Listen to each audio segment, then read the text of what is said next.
নমস্কাৰ ই কক্সালে স্বাগতম ছাত্ৰ-ছাত্ৰীসকল মই তোমালোকৰ জ্যোতি বাইদেউ আশা কৰো তোমালোক ভালে আছা আজি আমি সম্পদ পাঠৰ দ্বিতীয়টি অংশ পঢ়িব ওলাইছো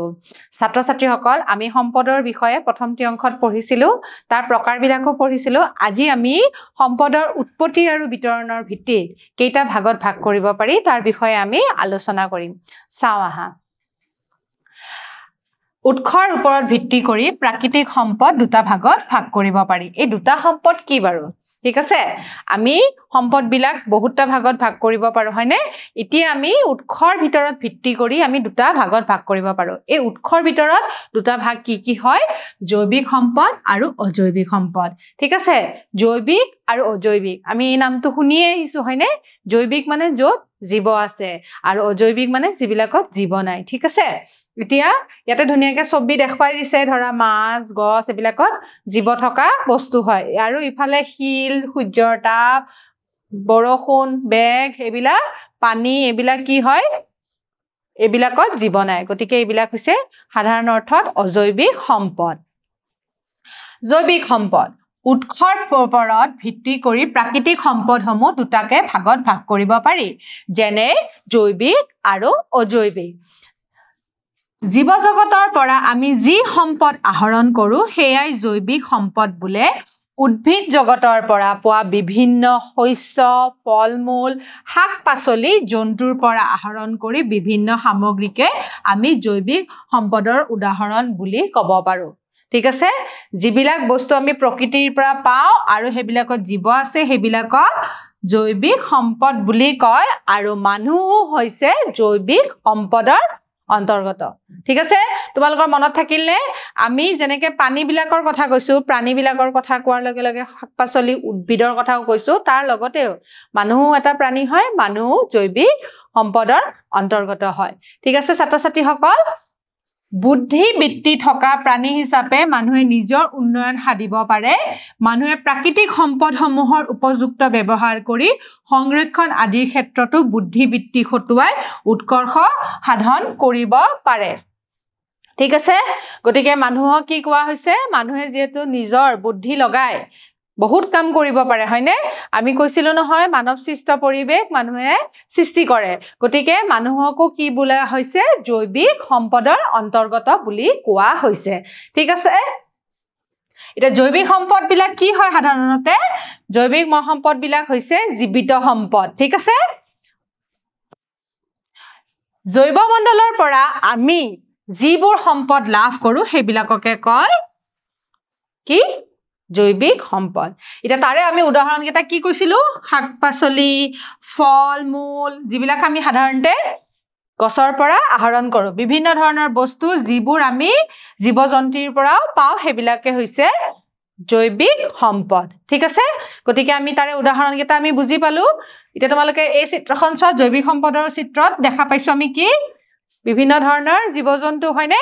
তাৰ পিছত আমি পাইছিলো শাক-পাচলি আৰু ফল-মূল আৰু আমি মানুহ হৈছো জৈৱিক সম্পদৰ অন্তৰ্গত এটা বুজি পালো নহয় কাৰণ ইয়াক এটু কাৰণে কৈছে কাৰণ ই উৎসৰ পৰা সৃষ্টি হোৱা ঠিক আছে উৎসৰ পৰা সৃষ্টি হোৱা প্ৰকৃতিৰ উৎসৰ পৰা সৃষ্টি হোৱাৰ কাৰণে ইয়াক জৈৱিক সম্পদ বুলি কোৱা হৈছে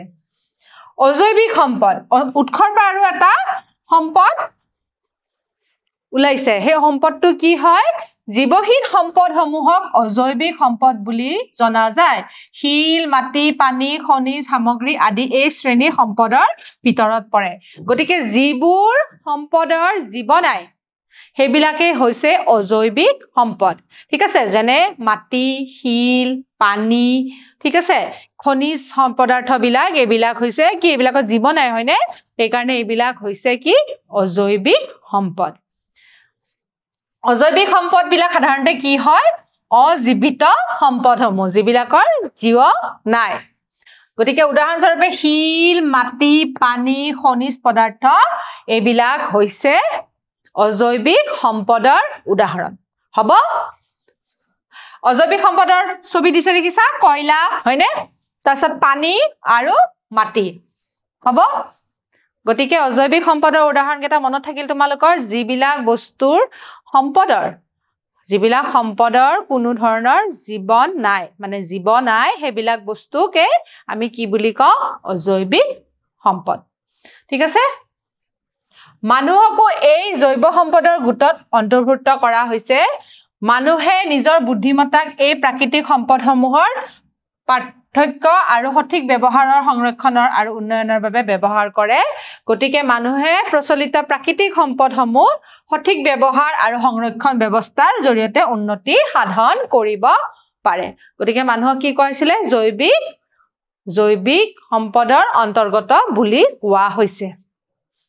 বিতৰণৰ ভিত্তিত এবাৰ আমি পঢ়িম ঠিক আছে বিতৰণৰ ভিত্তিত আমি কি পঢ়িম বিতৰণৰ ক্ষেত্ৰত আমি আকৌ দুটা ভাগত ভাগ কৰিব পাৰিম বিতৰণৰ ভিত্তিত মানে কি আমাৰ পৃথিৱীত কি সম্পদ বিতৰণ কৰা হৈছে সেই বিতৰণৰ ক্ষেত্ৰত আমি কেইটা ভাগত ভাগ কৰিব পাৰিম দুটা ভাগত ভাগ কৰিম দুটা ভাগ মানে কি হৈছে সেই দুটা ভাগ কি কৈছো আমি সৰ্বব্যাপী সম্পদ আৰু স্থানভিত্তিক সম্পদ ঠিক আছে সৰ্বব্যাপী মানে হৈছে কি সৰ্বব্যাপী সৰ্ব মানে সকলোতে ব্যাপী আছে ঠিক আছে সকলোতে ব্যাপী থকা বস্তুবিলাকেই হৈছে সম্পদবিলাকেই হৈছে সৰ্বব্যাপী সম্পদ আৰু যিবিলাক স্থানভিত্তিক সম্পদ হয় সেইবিলাক হৈছে কোনো এটা স্থানত বা অৱস্থাতহে এই সম্পদবিলাক পোৱা যায় ঠিক আছে এতিয়া আমি অকমান বিশদভাৱে আলোচনা কৰিম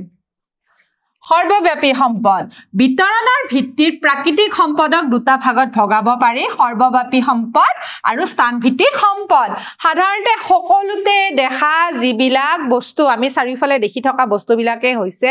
সৰ্বব্যাপী সম্পদ আৰু এই সম্পদবিলাক আমি সকলো ঠাইতে পাওঁ ইয়াতে আছে যদি ইয়াতেও পাওঁ আৰু বাহিৰত গলেও পাওঁ হয়নে যেনে ধৰা বায়ুটো আমি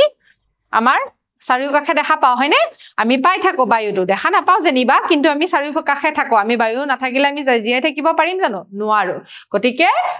আমি শ্বাস প্ৰশ্বাসত ব্যৱহাৰ কৰা বায়ু এবিধ হৈছে সৰ্বব্যাপী সম্পদ হ'ব এতিয়া সৰ্বব্যাপী সম্পদটো কি সাধাৰণতে কৈছে যিবোৰ সম্পদ সকলোতে পোৱা যায় যেনেকে আমি উশাহত লোৱা বায়ু বা বতাহ এবিলাক সকলোতে পাও কাৰণে ইয়াক সৰ্বব্যাপী সম্পদ বুলি কোৱা হৈছে কাৰণ ই সকলো ঠাইতে বিতৰণ হৈ আছে হ'ব এবাৰ পঢ়িম স্থানভিত্তিক সম্পদ এটা স্থানভিত্তিক সম্পদ মানে কি হৈছে জানানে স্থানভিত্তিক সম্পদ মানে হৈছে যিটো বস্তু আমি কোনো এটা অৱস্থা বা পৰিবেশত বা কোনো এটা স্থানতহে আমি পাওঁ মানে পাৰ্টিকুলাৰলি আমি কিছুমান ঠাইতহে পাওঁ বা কিছুমান অৱস্থাতে সেইবিলাক বস্তু পোৱা যায় সকলোতে নাথাকে কিন্তু বিয়পি গতিকে সেইখিনি বস্তুকে আমি স্থানভিত্তিক সম্পদ বুলি কওঁ হ'ব গতিকে কি কৈছে স্থানভিত্তিক সম্পদ সকলো ঠাইতে পোৱা নাযায় এক নিৰ্দিষ্ট পৰিবেশ আৰু অৱস্থাত স্থানভিত্তিক সম্পদসমূহ পোৱা যায় যেনেকে লুৰ আকাৰ তাম কয়লা আদি স্থানভিত্তিক সম্পদ হয় হ'ব তাৰ মানে এইবিলাক বস্তু কি কৈছে যতে ততে নাপায় এটা বস্তু কত পায় নিৰ্দিষ্ট পৰিবেশ নিৰ্দিষ্ট অৱস্থাতহে এইবিলাক বস্তু আমি পাওঁ এই সম্পদবিলাক সৰ্বব্যাপী সম্পদৰ নিচিনা নহয় ইয়াৰে পাৰ্থক্য হৈছে স্থানভেদে বেলেগ বেলেগ হয় ঠিক আছে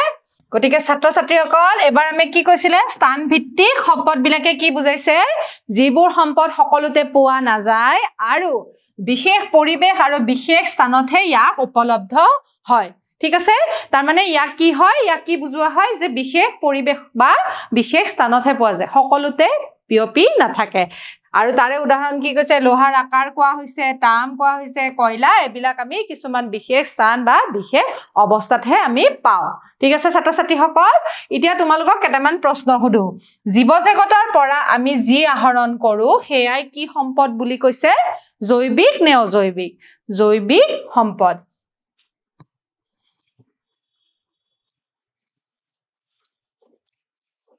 হ'ব তাৰ পিছত নেক্সট কোৱেশ্চনটো চাও হা নেক্সট কোৱেশ্চনটোত কৈছে অজৈৱিক সম্পদৰ উদাহৰণ কি শিল জন্তু নে শস্য গতিকে অজৈৱিক সম্পদৰ উদাহৰণ কি হয় অজৈৱিক সম্পদৰ যিবিলাকৰ জীৱ নাই সেইবিলাকৰ উত্তৰটো হৈছে শিল ঠিক আছে উদাহৰণ কি বুজিলো আমি শিল তে তৃতীয় প্ৰশ্নটো চাও হা স্থান ভিত্তিক সম্পদ এক নিৰ্দিষ্ট পৰিবেশ আৰু অৱস্থাত পোৱা যায় গতিকে আমি কি পাইছিলো দুটা সম্পদ তা সৰ্বব্যাপী সম্পদ এটা স্থান ভিত্তিক সম্পদ গতিকে এটা এই স্থান ভিত্তিক সম্পদ আৰু সৰ্বব্যাপী সম্পদৰ মাজৰ পাৰ্থক্যটো কি আছিল সৰ্বব্যাপী সম্পদ বিলাক আমাৰ চাৰিওফালে থাকে আৰু স্থান ভিত্তিক বিলাক এটা নিৰ্দিষ্ট পৰিবেশ বা অৱস্থাতে আমি পাও গতিকে ইয়াৰে উত্তৰটো আমাৰ কি হ'ব শুদ্ধ হ'ব ছাত্ৰ ছাত্ৰীসকল আজি বিতৰণৰ ক্ষেত্ৰত আৰু উৎসৰ ক্ষেত্ৰত আমি প্ৰাকৃতিক সম্পদ বিলাক দুটা ভাগত ভাগ কৰা হৈছিল সেইখিনিৰ বিষয়ে আলোচনা কৰি নেক্সট ভিডিঅ'ত আমি আকৌ লগ পাম ধন্যবাদ